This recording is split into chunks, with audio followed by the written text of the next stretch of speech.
Hey guys, so today I'm going to be looking at people who caught their partner cheating. So yeah, let's just get right into the video. My ex and I used to share a computer. She was getting messages from her first boyfriend.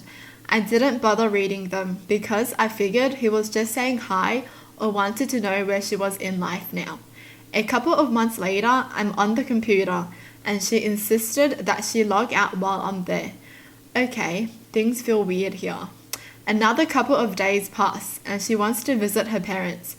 Okay, cool. I keep the kids and she goes off. I get a call from one of my buddies who works at a hotel where my ex and I are both saying my wife just checked in with another guy. So long story short, divorced her. Oh, he just got right to the point, you know? He was like, yep, okay, no excuses for that, not gonna take you back, bye. Good. I love it when things like this end fast, you know? Real quick, you cut them off like that, and then you go on with your life. Thank gosh for his buddy though, honestly. Because this guy sounds like a really trusting guy and he just doesn't mind that she's talking to her ex, you know? He doesn't care about that because he trusted her. But then this is what she does behind his back. June 1, 2018. Normal day. A Friday. My husband had kissed me goodbye and gone to work. I was cleaning the house for company who was coming to stay the weekend. The doorbell rang. There was a man at my door who introduced himself as the husband of a woman who my husband worked with. He was there to tell me that my husband and his wife were having an affair. He had busted them about 6 months prior and had told his wife that she had to end the affair. He thinks that she did end it for about 3 months. But then they started up again. When he found out they were at it again, he called my husband because he knew if he confronted him in person, he'd be in a jail cell for what he'd have done. On the phone, he told my husband to leave his wife alone or else he would come and tell me everything that was happening. Apparently, my husband thought that he was bluffing. So, I was literally the last to know. My husband never came home again. He got an Airbnb and a lawyer. The divorce was December 21st, 2018. We had been together for 24 years. Still hurts. Spending 24 years with someone just to have them betray you. Oh my gosh, that sucks. Oh my gosh, I feel so bad for them because, 24 years. You have like 24 years of memory with this person and they chose to just throw it away. And now those memories aren't really that good anymore because you know that the person you were with was such trash, you know? Oh my goodness. And the thing is, why would he even think the person was bluffing? Like, what would the person get from not telling his wife, right? You know what I mean? He was like, no, you wouldn't tell my wife. Obviously, he's gonna tell your wife. Obviously. This just makes me think, like, what if he actually did leave the other guy's wife alone? That just means everything would have been normal again. And this woman wouldn't have known that her husband has cheated. Like, that's kind of bad. Like, that's such a bad thing. But the thing is, I do think some people would rather not know. Because they've been together for 24 years and that's a very long time. And sometimes people just don't want to, like, ruin that, you know? Like, I feel like a lot of people would rather not know so they can just be in this happy bubble, you know? I mean, obviously, they would rather know if they haven't been together for a long time, but 24 years, that's a long time. Because I do know some married couples still stay together even after one person cheated because they have kids and they feel like they can make it work. Because they've just spent so much time together that they just feel like a divorce isn't worth it, you know? I don't know, man. This is almost word for word how the conversation went. Me, you sleeping with so-and-so. Her, yeah. Me, want a divorce? Her, kinda. Me, okay, I'll file tomorrow. Oh, well. I guess some people are just okay, you know? They're just like, cool. That's cool because I wanted to divorce you too. We got married when I was 17 and he was 21. He was shipping off to sea and I was escaping a bad home life. Wait, is that legal? Oh, I guess in some countries it is. That's kind of weird though. 16, that's really young. Okay. When he came back after his deployment, he wasn't the same person anymore. After about 6 months, he gained weight on purpose to fail his physicals so he'd get kicked out of the Navy. Fast forward a year, I'm working full-time and he's sitting at home, watching anime and drinking during the day, and telling me that he was applying to jobs. I was applying to universities when my laptop died on me. I asked to use his to finish an app, and while doing so, a message popped up on his Facebook, a topless picture of his ex from her. I was shocked and opened it to find that they'd been dating for a long time.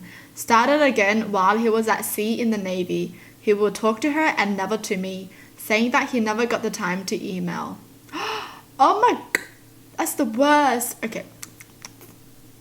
We all know that when someone's like, oh, I couldn't make the time to talk to you, that's a lie. You know, if you really like someone, you would send them a text. Like, that takes 1 second. You didn't have 1 second to say hi. Alright. I confronted him and he made a bunch of pitiful excuses. I had my friends come to the house that day and kick him out while I went to work. He then stalked me for the next few years and made posts on his Facebook about how I was a coward. He sent emails and called from blocked numbers to tell me that a restraining order is just a piece of paper, or that our vows before God made me his property. I ended up talking to our friends and told everyone conflicting information about where I was going and moved states. I deleted all my personal social media accounts and lived in fear for years, watching him continually make memes about how he loved his wife and would do anything for her. It took 8 years for me to finally get the divorce from him. Wow. Oh my gosh, that's so scary. He just went crazy. I mean, he had the audacity to go crazy when he was the one who cheated. What? She should be the one going crazy. You know, how is he the one who cheats and he's like, what? You're gonna divorce me? You know, I don't get people like that. The story is remarkable in that it happened before the internet was widely available in the very early 90s when the world seemed much bigger. My fiance Meg had 1 semester left of college that had to be taken as an internship abroad for her major. She chose to go to Belgium for this internship. I stayed back and the plan was that I would set up house, and when she returned that summer, she would move directly in and we would set a date for our wedding. So, while Meg was off in Europe, calling every couple of weeks to check in, the long distance was super expensive back then. Sending me postcards and letters, I moved into a brownstone, bought furniture, etc. Oh my gosh, that sounds fun. You know, back in the day sound a lot more fun. About 2 weeks before Meg was supposed to return, I stopped to a nearby coffee house that I had noticed down the block, but had yet to visit. To my surprise, I found that my neighbor from growing up in a completely different city, Claire, was a waitress there. We hadn't seen each other since high school, so we made a plan to meet up after her shift for a cup of coffee to catch up. We met and Claire told me that she was engaged as well, to a man, Ben, who was completing his course of study by working on an internship. You guessed it, Belgium. I couldn't believe the coincidence and told her about my fiancé and that they had to know each other. Crazy, right? Don't tell me she cheats with Ben. A couple days later, I stopped in for a cup of coffee and Claire looked extremely upset. She asked if I had time to wait as she had a break coming up and that she needed to talk to me. We went outside and she told me that she had gotten a call from her Aunt Sue the day before. Sue and her travel group had stayed in a local hotel, and the next morning she had run into Claire's fiancé Ben in the lobby with a female companion by the name of Meg. She said that he introduced her as a student from America, that they worked together but it was very awkward and they both looked scared. Claire said that she immediately called long distance to Belgium and after several tries over the course of a day or so, got him on the phone. She asked him about the chance encounter and he said he had been kind of expecting her to call and ended up admitting that he had been seeing Meg pretty much the entire time they were in Europe, spending weekends and holidays traveling around with each other. I was floored, couldn't believe it. I went home and started trying to call Meg at her dorm in Belgium, finally getting through to her late into the night, early morning for her.